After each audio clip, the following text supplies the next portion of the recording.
Bonjour mes chers enfants, j'espère que vous vous portez bien. Aujourd'hui, je vous retrouve dans une nouvelle leçon, c'est comment organiser un récit.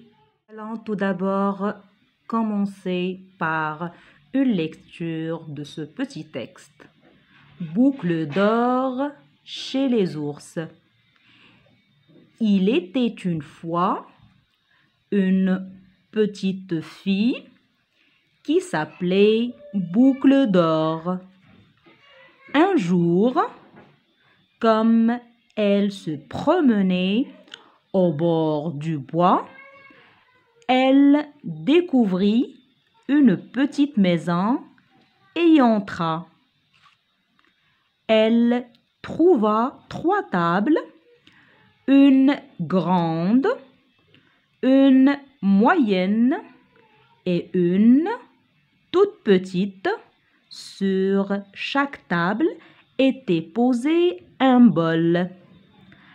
Un grand sur la grande table, un moyen sur la table moyenne et un petit sur la petite table.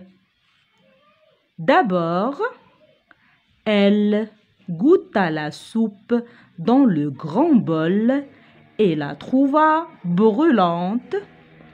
Ensuite, elle goûta dans le second bol et trouva la soupe trop salée. Et enfin, elle goûta dans le 3e bol et trouva la soupe à point. Et l'avala jusqu'à la dernière goutte. Que ce texte, il raconte l'histoire d'une petite fille appelée Boucle d'or. Elle est partie se promener un jour et elle a découvert une petite maison où elle trouva 3 tables, une grande table, une moyenne et une petite table. Sur chaque table, il y a un bol. Sur la grande table, il y a un grand bol. Sur la moyenne table, il y a un moyen. Et sur la petite, il y a un petit bol. Elle goûta le premier bol. Elle trouva qu'il est brûlant, c'est-à-dire très chaud. Le deuxième, il était très salé, donc on a mis beaucoup de sel. Et le 3e était bon. Elle le prena, elle l'avala et elle ne laissa rien jusqu'à la dernière goutte. Donc, on voit ici que ce texte, il est pris d'un conte universel. C'est quoi un conte? Un conte, c'est un récit d'histoire imaginaire qui est généralement court.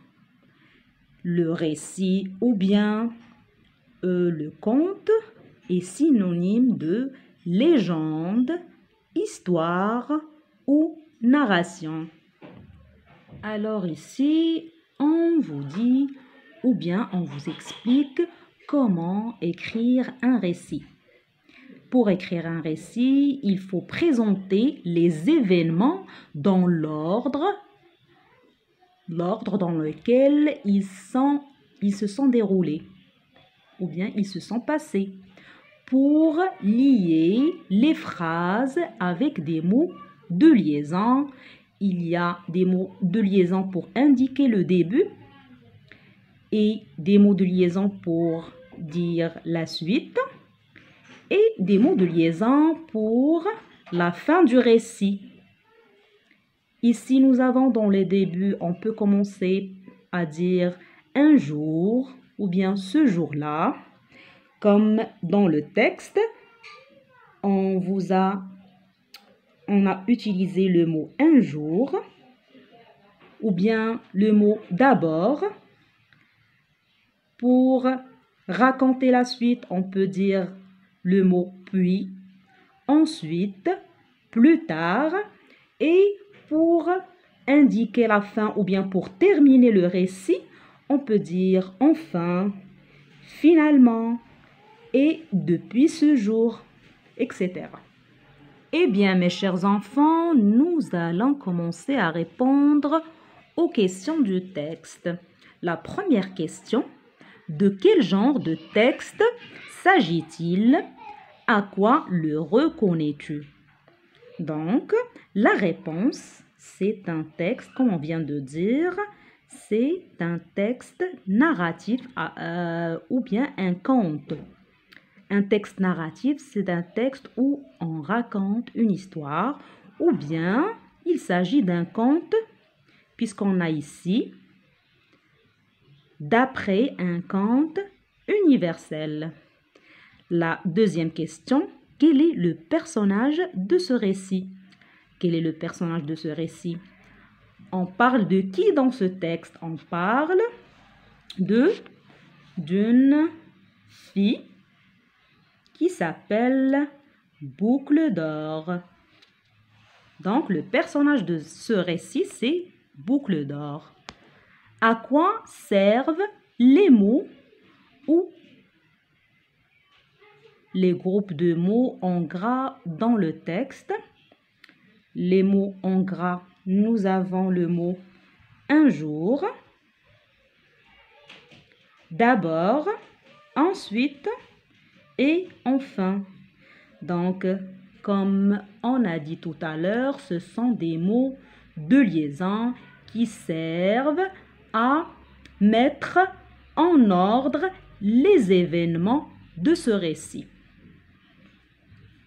Quel mot de liaison introduit la première action? Remplace-le par un autre. Donc, le mot de liaison qui introduit la première action, c'est le mot d'abord. On commence, c'est pour commencer, on dit d'abord. On peut dire premièrement. On peut dire aussi avant tout. Et nous avons dans la dernière question, numéro 5, quel mot de liaison introduit la dernière action? La dernière action, et il faut le remplacer par un autre. La dernière action, on dit enfin, c'est pour indiquer la dernière action. On peut la remplacer par le mot finalement ou bien dernièrement. Activité 1. On vous demande de remettre ces phrases en ordre et d'écrire l'histoire de la chèvre de Monsieur Seguin. Nous avons 5 phrases qu'il faut mettre en ordre pour constituer le récit.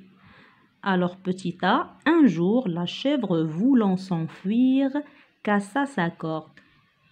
Enfin, à l'aube, c'est-à-dire au beau matin, un beau matin, ou bien au petit matin, ou bien au chant du coq,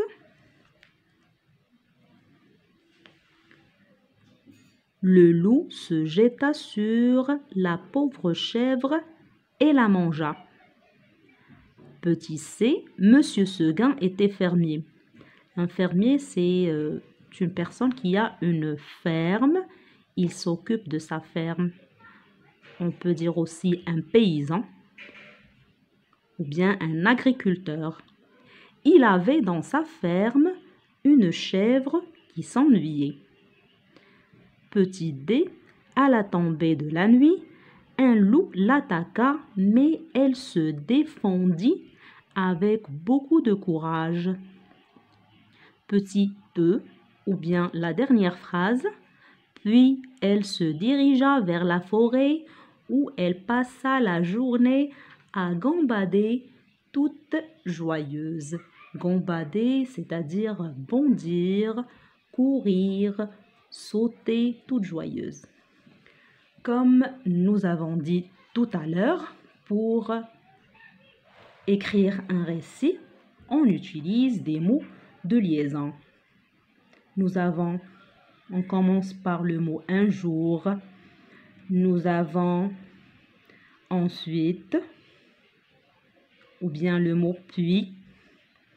Et à la fin du récit, nous avons le mot enfin ou bien finalement. Donc,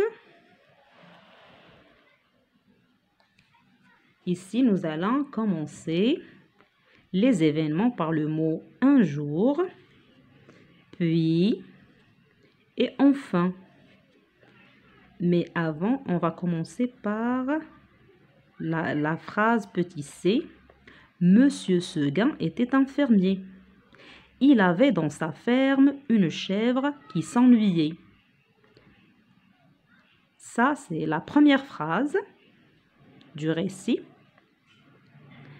Un jour, la chèvre, voulant s'enfuir, cassa sa corde. Donc, c'est la deuxième phrase. À la tombée... Non, c'est pas ça la dernière. Nous avons le mot puis. Puis, elle se dirigea vers la forêt où elle passa la journée à gambader toute joyeuse. Donc, c'est la troisième phrase.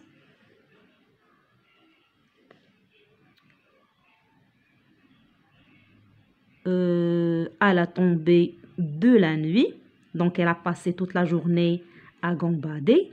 À la tombée de la nuit, un loup l'attaqua, mais elle se défendit avec beaucoup de courage. Donc c'est la quatrième phrase.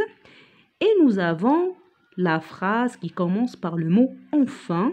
Enfin à l'aube, le loup se jeta sur la pauvre chèvre et la mangea.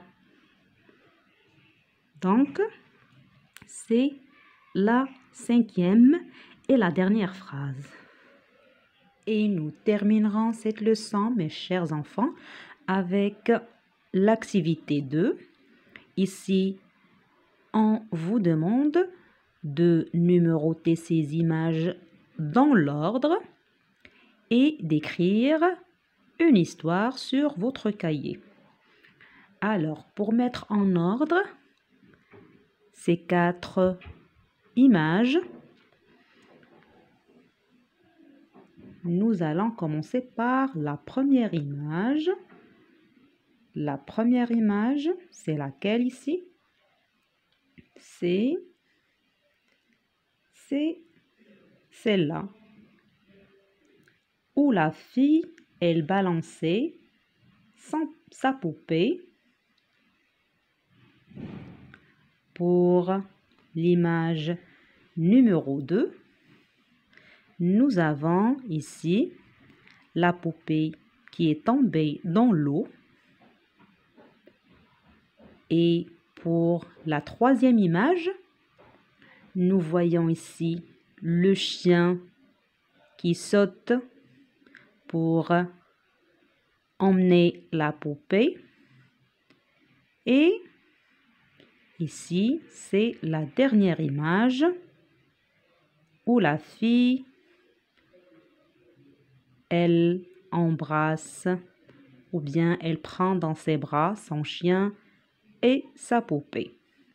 Donc, il faut les mettre en ordre et écrire des phrases en employant bien sûr les mots de liaison qu'on a vu tout à l'heure pour rédiger un petit récit ou bien une petite histoire. Cette vidéo touche à sa fin. Merci mes chers enfants d'avoir été attentifs. Je vous prie de bien partager la vidéo avec vos camarades. N'oubliez pas de laisser vos commentaires et mettre des j'aime. Si vous avez apprécié, bien sûr, laissez vos questions et je vous retrouve dans une nouvelle leçon. Au revoir.